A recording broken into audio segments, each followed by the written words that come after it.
Pemirsa, layanan Transjakarta dan beberapa angkutan umum akan melayani 100% kapasitas penumpang. Sebagian menyebut positif, namun tidak sedikit yang mengkritik kebijakan tersebut akan membahayakan.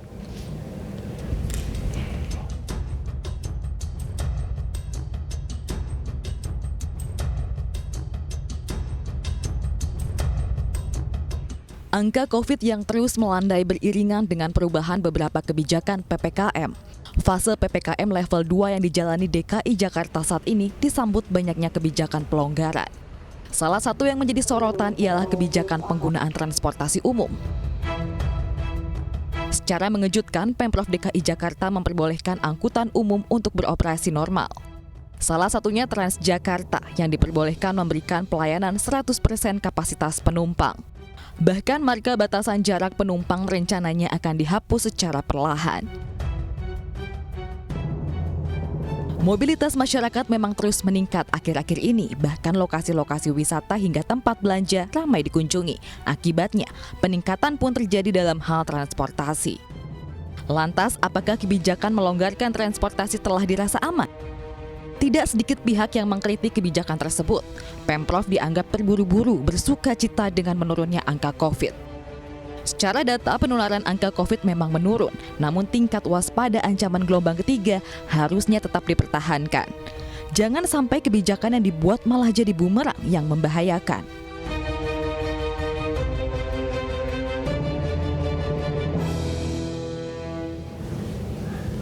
Apa yang harus diwaspadai dari kebijakan ini sudah bergabung bersama kami epidemiolog FKM Universitas Indonesia Iwan Aryawan dan pengamat kebijakan publik Trubus Radiansah. Assalamualaikum, selamat malam Bapak-Bapak. Selamat malam. Waalaikumsalam. Ya. Malam. Waalaikumsalam. Saya dari perspektif kebijakan publik dulu ke Pak Trubus.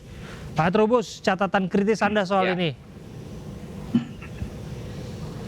Iya, menurut saya ini kebijakan melalui keputusan Gubernur nomor 1245 itu terlalu prematur. Karena apa? Karena meskipun melandai penularan COVID di DKI Jakarta, akan tetapi harusnya Pemprov DKI tidak terburu-buru untuk menetapkan 100%. Bahkan menurut saya 90% aja sudah ngeri itu, artinya ngeri sedap gitu ya untuk penularannya. Itu yang pertama. Yang kedua, tentu ini Pemprov DKI terlalu pede, terlalu percaya diri bahwa penularan COVID tidak akan terjadi dalam waktu dekat ini sehingga segala mobilitas dilonggarkan semua. Tapi ini anehnya untuk KRL itu tetap 70% atau 35% untuk KRL ya. Jadi sesuai aturan SE itu Kementerian Perhubungan.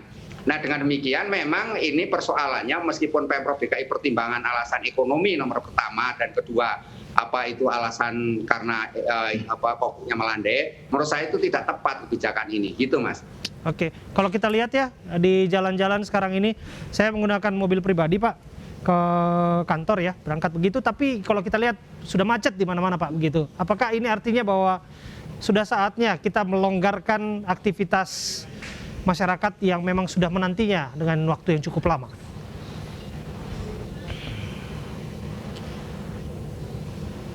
Pak Trubus. Iya, kalau soal mobilitas masyarakat harusnya tetap dalam konteks pengendalian. Halo. Iya, silakan Pak. Ya, tadi kalau dalam terputus, ini Pak. harusnya tetap dalam pengendalian, Mas. Harus tetap. Iya, putus-putus suaranya. Harusnya tetap dalam pengendalian itu, harus tetap dikendalikan menurut saya itu. Jadi Pemprov DKI tidak bisa serta-merta kemudian melepaskan atau melonggarkan sekaligus sampai 100% sehingga membahayakan semua pihak karena persoalannya penularannya tetap masih tinggi dan belakangan ini kan DKI Jakarta juga masih memimpin penularan meskipun tingkat kematian sudah merendah gitu. Oke, saya ke Pak Iwan.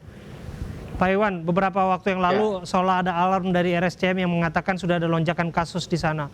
Apakah Anda melihat indikasi ini seharusnya bisa menjadi pertimbangan bagi kota manapun, tapi dalam konteks Jakarta setidaknya untuk memastikan bahwa pelonggaran secara masif itu tidak serta-merta dilakukan begitu saja, harus ada gerak-gerak terbatas. Jadi gini, kalau kita lihat adanya kenaikan ataupun penurunan kasus kalau dalam 1-2 hari, itu kita mesti hati-hati. Maksud saya hati-hati dalam menyimpulkannya, karena itu bisa saja cuma fluktuasi harian naik turun gitu ya. Iya. Bisa juga disebabkan karena tesnya yang naik turun atau pelaporannya terlambat. Sehingga yang perlu kita lihat trennya seperti apa. Nah, saat ini memang kita belum melihat adanya tren kenaikan di DKI Persis. Jakarta. Ya, tapi bukan berarti kita bisa sembarangan, kita tetap harus hati-hati kan, kita tidak ingin naik kembali. Artinya pelonggaran memang harus dilakukan karena sesuai dengan indikator PPKM-nya kan, kita harus adakan pelonggaran, tapi pelonggaran itu harus dilakukan secara hati-hati gitu, supaya nggak naik lagi kasusnya. Semua itu harus diatur gitu, dan semua itu sebetulnya perlu dilakukan uji coba dahulu, sama seperti yang kita lakukan dengan pembukaan mal. Pembukaan mal itu kan nggak segera langsung dibuka, itu kan kita uji coba dulu, kemudian kita lihat bahwa dengan Peduli Lindungi tidak terjadi klaster mal, baru perlahan-lahan kita buka terus gitu. Seperti itu mestinya. Apa tidak dirasa cukup yang namanya aplikasi Peduli Lindungi sebagai saringan warga untuk bisa menggunakan transportasi umum? Ya, jadi gini. Jadi aplikasi Peduli Lindungi itu sebetulnya adalah cara yang sangat baik untuk mencegah orang yang berisiko untuk menularkan masuk ke tempat-tempat umum. Cuma tantangannya dalam pelaksanaannya ya. Kalau pelaksanaannya tidak baik, gitu kan. Kemudian sebetulnya dengan Peduli Lindungi sudah banyak tuh yang bisa dicegah untuk masuk ke tempat-tempat umum, termasuk ke kendaraan umum. Nah, tapi tetap harus dijaga gitu protokol kesehatan. Yang salah satu adalah jaga jarak, pakai masker, gitu dan sering cuci tangan, itu tetap harus dijaga gitu kan. Karena kan di Peduli Lindungi itu kan dasarnya adalah laporan dari laboratorium ya. Nah, kita tahu kan banyak juga kasus COVID yang nggak bergejala, yang mungkin di Peduli Lindunginya dia baik-baik saja gitu kan. Cuma sebetulnya dia sudah tertular gitu kan. Nah, itu yang makanya kita tetap harus hati-hati, kita tetap harus protokol kesehatan. Saya kembali ke Pak Trubus. Pak Trubus, aturan ataupun kebijakan ini tentu saja lahir dari kajian ilmiah, tidak serta-merta begitu saja ya Pak ya. Tapi kalau kita lihat juga catatan kasus di Jakarta, setidaknya sepekan kan sudah tidak mencatatkan angka kematian COVID-19 begitu. Kemudian juga ada aturan-aturan yang diperketat termasuk menggunakan aplikasi Peduli Lindungi dan kajian-kajian lain tentu saya yakin. Apakah ini tidak bisa dijadikan dasar sebetulnya bahwa sudah tepat dilakukan pembukaan transportasi untuk masyarakat yang membutuhkannya seluas-luasnya?